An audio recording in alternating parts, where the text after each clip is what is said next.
Aswin News. Asosiasi Wartawan Internasional. Dugaan HGU aspal di Sumut BPN didesak tertibkan pengguna tanah negara dan masyarakat. Posted on Oktober 31, 2025 by Irno. Penulis, Tim Investigasi. Editor, Kenzo Redaksi. Medanaswinnews.com. Tajam, akurat, terpercaya, berimbang, dan terupdate. Medan, aswinnews.com.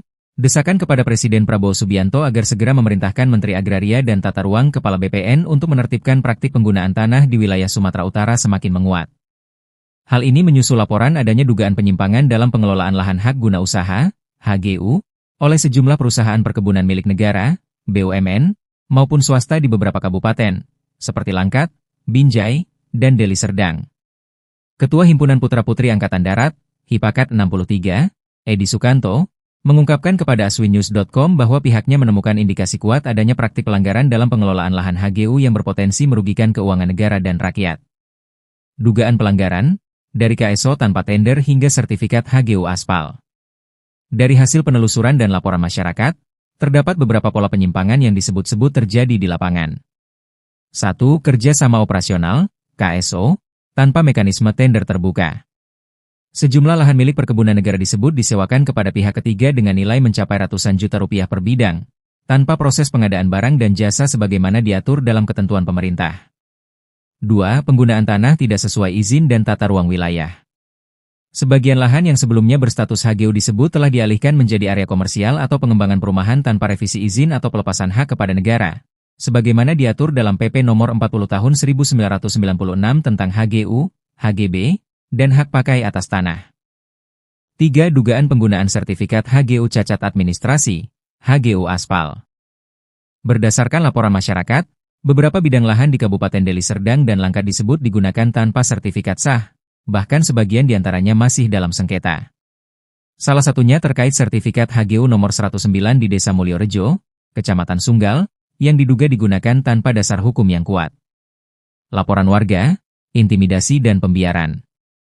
Sejumlah warga mengaku mengalami tekanan ketika mempertahankan lahan garapan atau hunian yang telah mereka kelola puluhan tahun. Beberapa di antaranya bahkan melaporkan adanya intimidasi administratif dan fisik, yang melibatkan aparat setempat maupun pihak perkebunan. Padahal, sesuai PP Nomor 24 Tahun 1997 tentang pendaftaran tanah, Pasal 2 dan 3 menegaskan bahwa proses pendaftaran tanah harus dilakukan secara terbuka, sederhana, aman, dan memberikan kepastian hukum kepada masyarakat. Edi Sukanto menilai lemahnya pengawasan di tingkat provinsi dan kabupaten membuat praktik penyimpangan ini terus berlangsung. Kami mendesak Presiden Prabowo dan Menteri ATR BPN segera melakukan audit menyeluruh terhadap seluruh izin HGU di Sumut. Jangan ada lagi pembiaran, karena dampaknya langsung dirasakan rakyat kecil, ujarnya. Permintaan audit nasional dan penegakan hukum. Hipakat 63 bersama beberapa organisasi masyarakat berencana mengajukan permintaan resmi audit nasional terhadap izin HGU di Sumut kepada Kementerian ATR, BPN, dan BPKRI. Langkah ini diharapkan bisa membuka kejelasan status hukum atas lahan yang selama ini dikuasai oleh pihak perkebunan, serta memastikan bahwa tanah negara tidak disalahgunakan untuk kepentingan segelintir pihak. Tim investigasi aswinnews.com akan terus menelusuri dokumen dan keterangan lapangan guna memastikan kebenaran fakta serta memberikan ruang hak jawab kepada semua pihak terkait, termasuk BPN Sumut, PT PN2, dan Pemkab Deli Serdang. Catatan redaksi. Berita ini disusun berdasarkan hasil penelusuran lapangan, wawancara, serta laporan masyarakat yang diterima oleh tim investigasi aswinnews.com. Redaksi terus berupaya menjaga prinsip jurnalisme berimbang dan membuka ruang hak jawab bagi pihak-pihak yang disebut dalam pemberitaan ini, termasuk BPN Sumatera Utara, PT PN2, serta pemerintah daerah terkait. Aswinnews.com menegaskan pentingnya transparansi dan akuntabilitas dalam pengelolaan aset negara, khususnya tanah dengan status HGU. Penertiban dan audit menyeluruh diharapkan dapat mencegah penyalahgunaan kewenangan, melindungi hak rakyat, serta menegakkan supremasi hukum tanpa pandang bulu.